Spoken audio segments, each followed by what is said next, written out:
Hi folks, welcome to Critical Chess Center. Please like, share, and subscribe as we share our love for the greatest game in the world. Hi folks, welcome back. Something I haven't done in a while is do a chess video. And the reason why I'm doing it now is this is a very important tournament that started today. It's the Candidates Final, the FIDE Candidates Final. For those of you who don't know, it's a series of tournaments and things you have to do over a 2-year period, Grand Prix, a whole bunch of different things that qualifies you for the FIDE Candidates Final. And the winner of this tournament will determine who plays Magnus Carlsen for the World Championship. It's basically considered like a playoff for any sport, say football or baseball. There's a playoff schedule, and this is it. And the playoff winner meets the world champion. Let's get to it.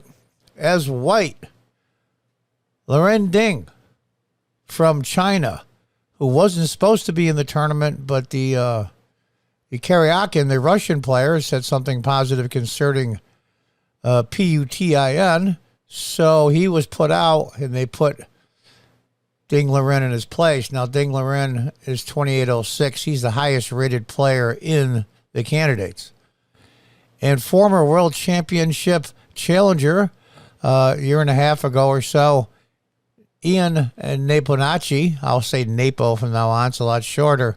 He played Magnus Carlsen in the last world championship match and lost to the current champion, Magnus Carlsen.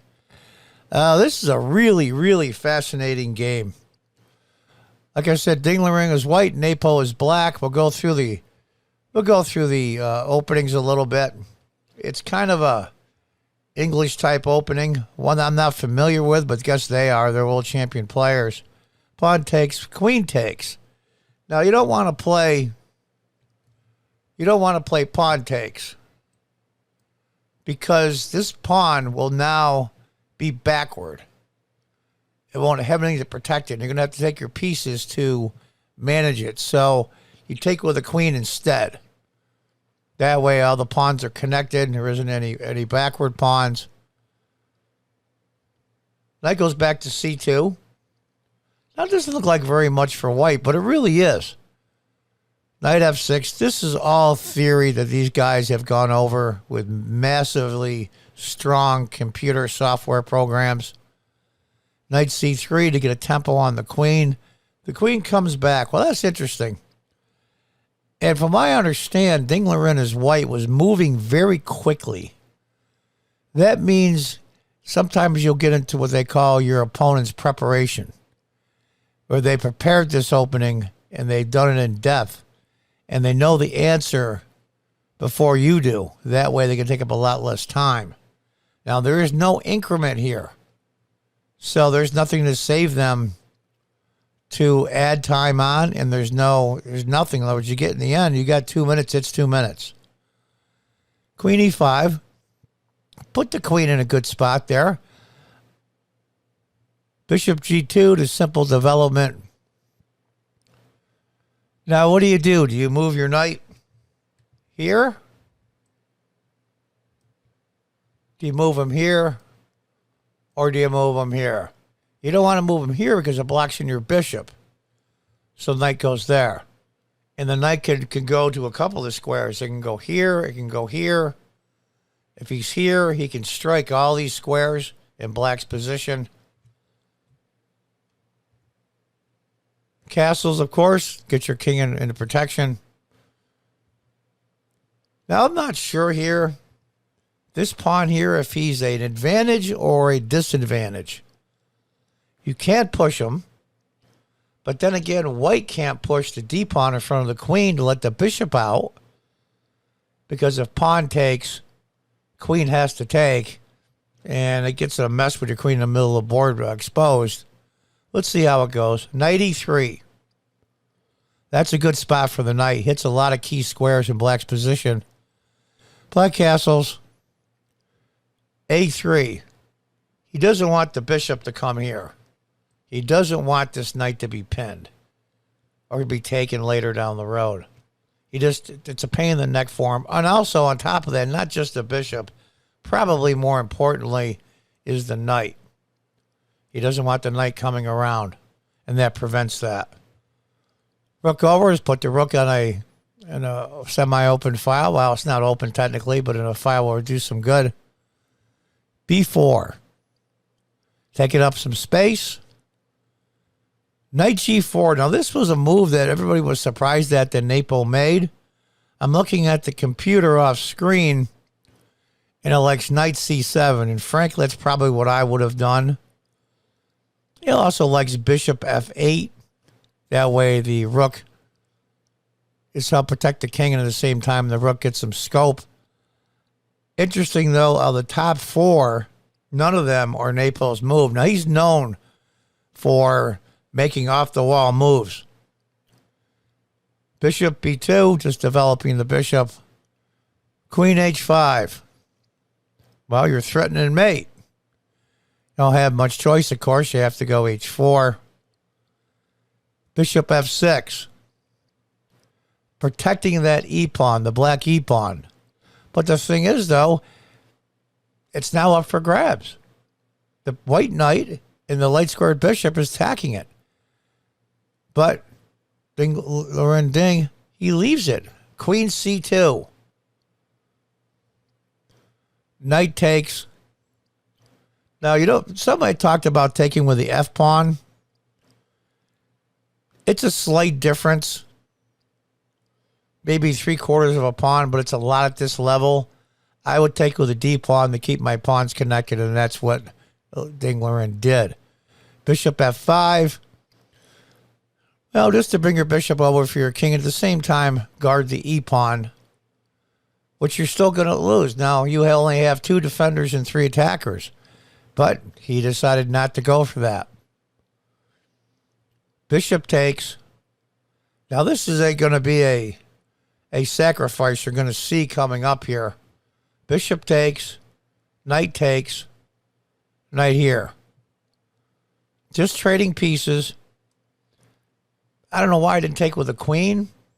I'm not really sure. He's going to have to put the knight back there eventually. I consider that a loss of tempo. Knight goes back. Rook E6. Rook after D1. Put that rook on an open file. And then the other rook on the A rook will go on the C file. Knight D5. Get that knight in a good spot. And he's hitting some decent squares in white's camp. He's hitting here. He's hitting this pawn. All these squares. He can come back around here and come here. Your pieces always have to be doing something. If they're not even on the board. Rook comes up. H6. I think he was just making loath for his king, plus the fact for his bishop to retreat if he has to. Queen D2. And right now on the computer, it's about a pawn advantage for black. Those who don't know, that ever read a computer, when it has a negative in a number, that means it's black's advantage. And when it's a positive, or no negative on it, it's a advantage for white. It listed just under 1 pawn, which is basically even. Rook A to E8. Now, this is interesting. It's not in any of the moves here, the top 4 on the computer.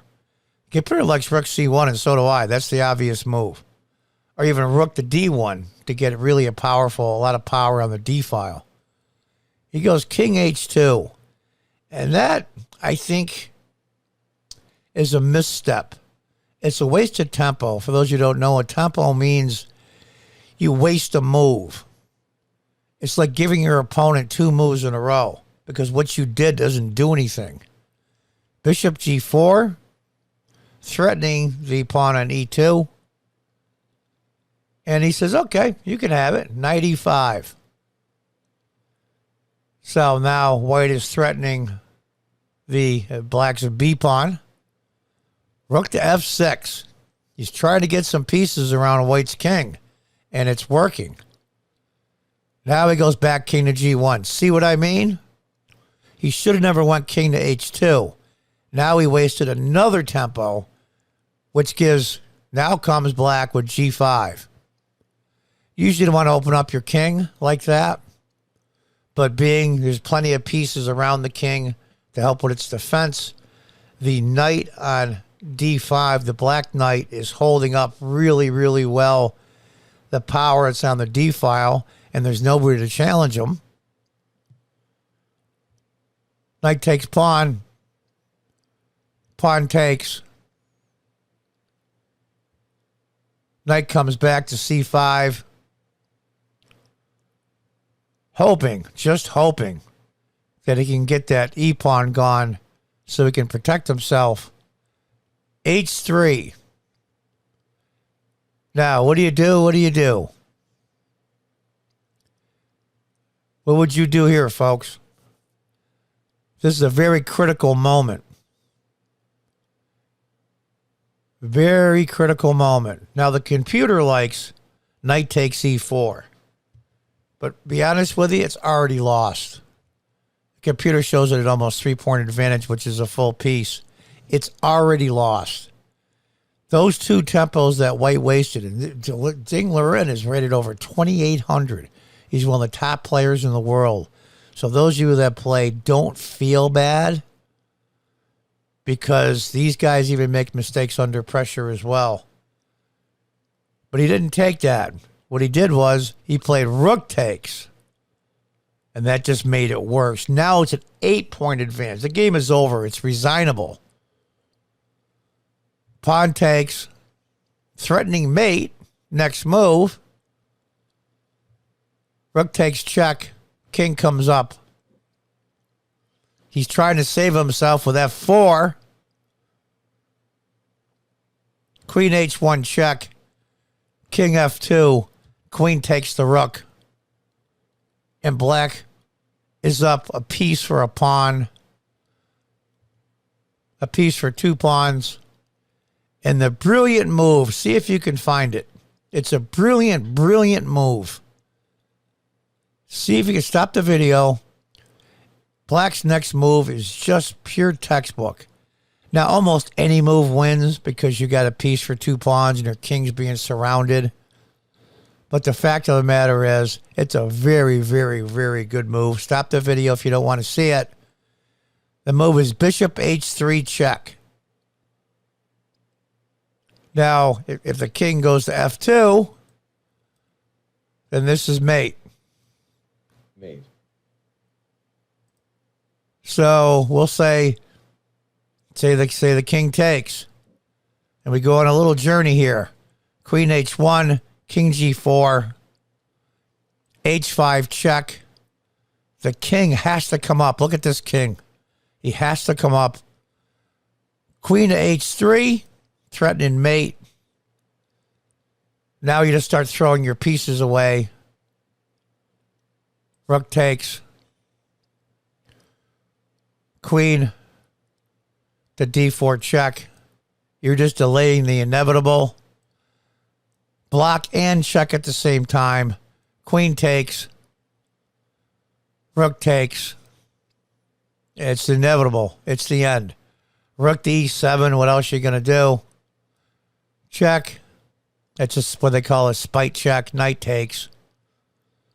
And there's nothing he can do. He's got to move a pawn. We'll say he moves this pawn. Queen to g4. Mate. What an amazing... Let's go back at the beginning here. If he doesn't take... If it goes to f2, excuse me. Bishop h3 check. What's his other alternatives? If he comes up here, queen checks. The king has to go to f2, and it just forces him here.